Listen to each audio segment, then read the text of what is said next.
All right, good afternoon, all my AP Chem students. Hopefully I didn't mess you up too much today in class talking about Le Chatelier's principle.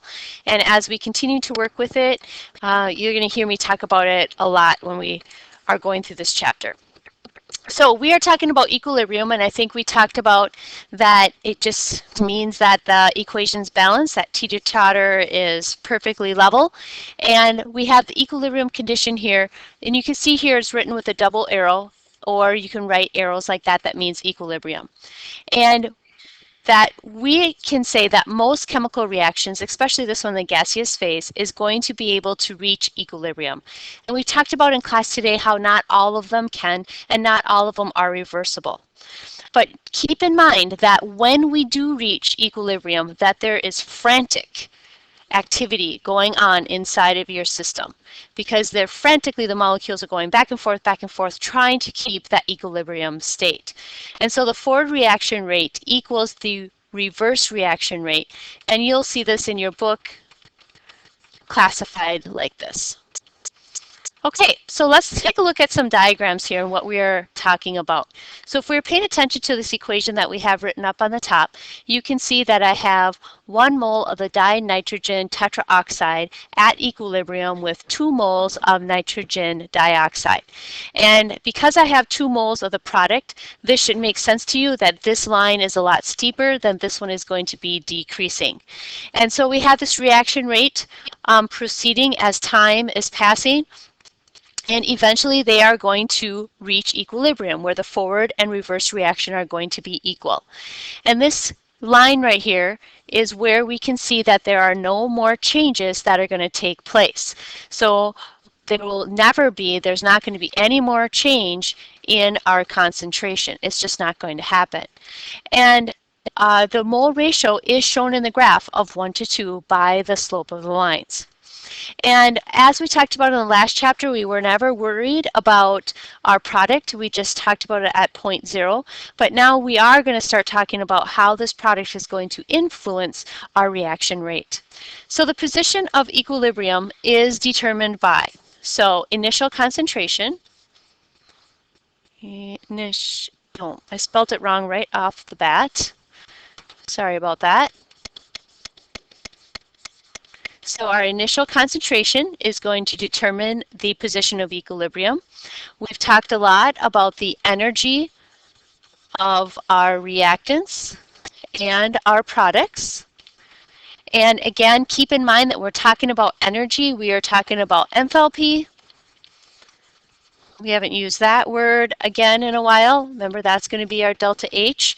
And we are talking about our activation energy that we discussed in the last chapter. And then the other thing that's going to determine our position of equilibrium is going to be the amount of entropy. So delta S, we have not talked about that in a while either, so bringing some of these terms back. And so the entropy of both the reactants and the products. So all of these things are going to play a part in when our equilibrium is going to be established. And keep in mind, the overall concept that we cannot forget is that in nature, the lowest energy is desired for every chemical reaction that takes place. All right, so the rates become equal. This is just the same equation that you guys just saw, or the graph that you just saw. Again, keep in mind that our products are building up twice as fast as our reactants are decreasing. And we can measure the time in which equilibrium is being established. Concentrations also can become constant. And so here I have, this is concentration versus time. And I have, again, my product is being built up very quickly. And here, our concentration is going to remain constant once equilibrium is being achieved. So there's not going to be any further changes. If some changes happen, let's say we have, let's see, what was the dinitrogen tetroxide was a reactant, and if I increase that reactant, well, we know that there's going to be more collisions, there's going to be more product form, so it's going to have to shift to the right to establish that equilibrium again. So again, this also depends on pressure and temperature and concentration, so we have to take into account all those different factors. So if we take a look at some data down here, this might help you out a little bit. That we have these 4 experiments here, and we're going to take a look again, keeping equilibrium in mind, that here's our initial concentration of our reactant, and they did not change that.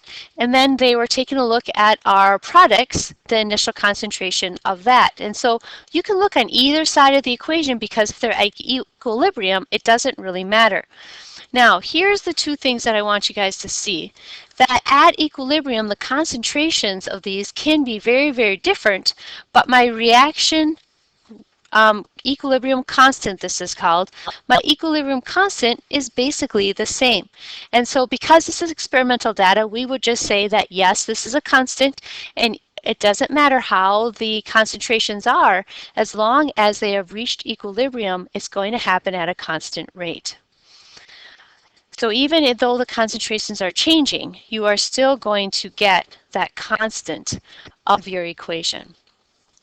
All right, so that's where I wanted you to listen to. We're going to come back to class tomorrow, and we're going to put some numbers into this, and hopefully this will make a little more sense. So the biggest piece that I want you guys to get is that we have all these factors affecting our equilibrium and taking a look at which way the equation is going to shift. All right, have a wonderful night, and I will see you tomorrow in class.